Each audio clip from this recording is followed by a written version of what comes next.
Hi everybody, and welcome to Tomato Gems. With this first video on our channel, we would like to show you how to make one of the basic recipes of Italian cuisine. Although, it's not as simple as it seems, but we'll get to that in a bit. We're talking about the one and only pasta al pomodoro. You might think it's enough to combine any type of pasta with any kind or form of tomato, and it seems very simple indeed, but is that all there is to it? Perhaps we should start by illustrating the three main components of the recipe: pasta, tomatoes, and seasonings. Regarding the pasta, it's necessary to distinguish two characteristics: production method and type or cut. For example, what you're seeing here are both spaghetti, but as you can notice, there are quite some differences between them. The most noticeable, of course, is their color. This difference is due to the choice of the drying method and temperatures. In this case, the pasta was dried at a high temperature for a short amount of time. It's an efficient solution for large companies that need fast and massive production. However, this method partially cooks the natural starches, giving the pasta a brighter yellow color. That doesn't happen with pasta dried in long cycles at low temperature, like this one. Another difference, perhaps less visible, is the surface texture of the pasta. These spaghetti are very smooth, while these are more rough and porous. In fact, smooth pasta is extruded through modern steel or Teflon molds. Many industrial pasta makers prefer using them, as they are cheaper to replace. Instead, rough pasta is still extruded through bronze molds, as the Italian tradition was. While pasta dried at a low temperature and extruded through bronze retains slightly better nutritional values, it does not mean that pasta produced by other methods is necessarily of poor quality and should be discarded. By type of pasta, we mean the shape given to it. There are more or less common types, and some of them, to be honest, we didn't even know they existed. Some pasta shapes pair better with certain textures of sauces. Concave pasta, just like penne and macaroni for example, can capture sauces or dressing better. Despite so, we want you to try pasta in all its variants until you find the one that satisfies you the most. It's finally time to introduce the main ingredient of this recipe: il pomodoro, the tomato. Being one of the most important ingredients of Italian cuisine, it will deserve a separate video. In this case, we will limit ourselves by telling you that the recipe can be made using tomatoes in different forms and textures. Starting from raw tomatoes, among all varieties, we recommend using Tatterini, Cherry, Piccadilly, and San Marzano tomatoes. They are characterized by distinct natural sweetness and a rather tender texture, making them more suitable for cooking. Other types, such as Cuore di Bue, Costoluto, Camone, etc., are better when eaten raw, having a more firm texture and a more acidic taste. As for pulps and peeled tomatoes, we will not dwell so much on them, as suitable tomato varieties for this type of processing are already selected for their production. You can easily find different types in the supermarket. For peeled tomatoes, in most cases, you will find San Marzano tomatoes. And last but not least, the queen of tomato sauces, the passata. In a future video, we will show you how to easily make it at home. Passata, unlike the previous cases, is obtained from the slow cooking of raw tomatoes, which are then grinded, separating the seed and skin to obtain a smooth and velvet product. Don't worry, if you don't have a nonna with you, you can get passata at the supermarket. To conclude the ingredients chapter, we will show you some possible seasonings that you can add to your sauces. First of all, at the base of any worthy pasta al pomodoro, there is a good extra virgin olive oil, preferably not too bitter. And then, you cannot miss garlic, onion, and basil. These three ingredients will give an extra touch to the recipe. Since each of them has a unique and distinct flavor, we suggest you not to combine them all together, especially garlic and onion. There's no need, trust me.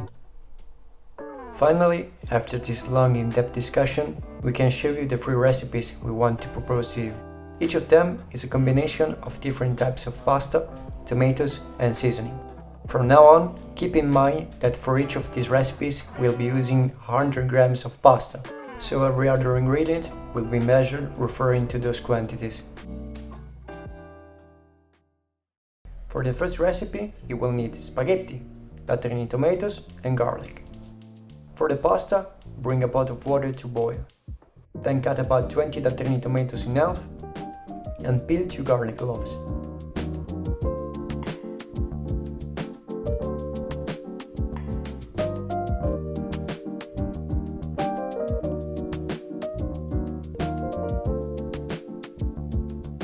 When the water is about to boil, add coarse salt to taste. In a pan, add about 2 tablespoons of olive oil, and once heated, add the 2 cloves of garlic. Keep the heat low to avoid burning the garlic and allow it to release all its flavors. When the garlic starts to golden, add your tomatoes to the pan along with a pinch of salt and increase the flame to medium heat.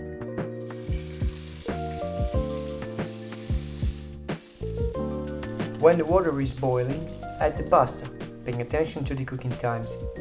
If necessary, add also a bit of pasta water to the tomatoes to prevent the sauce from drying out too much. Remember to taste your pasta while it's cooking. In Italy, pasta is usually cooked al dente, like in this case. The core of the pasta is not completely cooked, making it more firm to the bite. Once the tomatoes and their pulp have become soft, lower the heat under the pan and remove the garlic cloves from the sauce. Then, drain the pasta directly into the pan, raise the heat and let it finish cooking, adding more pasta water little by little. The starches in the water will help to thicken the sauce, and after a couple of minutes, you're ready to plate.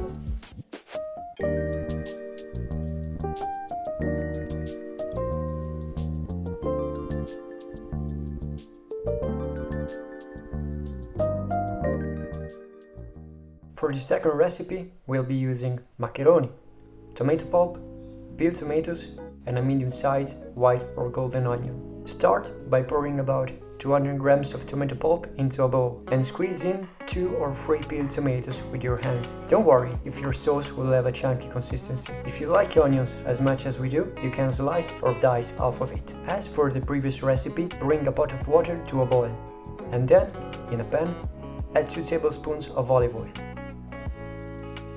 Keeping the heat to medium-low, add the onion to the pan with a pinch of salt and stir occasionally. When the onion becomes soft and translucent, add your tomato sauce. Considering that this sauce will take a longer time to cook, you should start preparing it just after putting the pasta water to boil. Salt the sauce and let it cook, stirring occasionally, until it has reduced and thickened.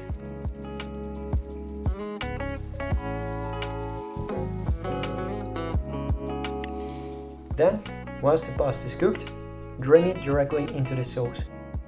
Mix for another couple of minutes, adding a little of pasta water, and finally, you're ready to plate.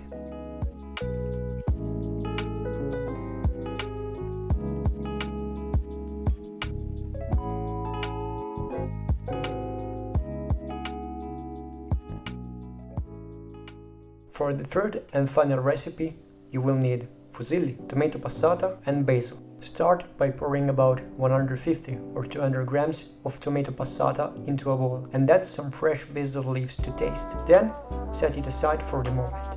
In this way, the passata will absorb all the basil's aromas before cooking. Meanwhile, for the pasta, bring a pot of water to a boil, salt it, and add your fusilli when the water is boiling. At this point, remove the basil leaves from the passata, but don't throw them away. Instead, keep them aside because we'll be reusing them later. Then, heat about 2 tablespoons of olive oil in a pan over low heat. Add your passata and a pinch of salt. As explained earlier, this sauce won't need prolonged cooking. Just a few minutes will be enough to reduce and thicken it. When your pasta is cooked, drain it directly into the pan with the sauce and stir, adding pasta water if necessary. At this point, turn off the heat under the pan and wait just a couple of minutes before re-adding the basil leaves set aside earlier. This step is really important because at high temperatures, basil will turn dark and become bitter. You don't want that to happen. Stir one last time, adding more fresh basil leaves if you desire, and you will be ready to plate.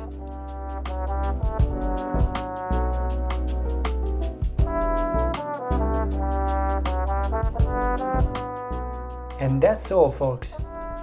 These were our suggestions to make 3 simple but delicious pasta al pomodoro dishes. We recommend you see this video as a starting point, a series of basic concepts, tips and sources of inspiration, from which you must add the most important ingredients, your creativity and your own taste. See you at the next gem.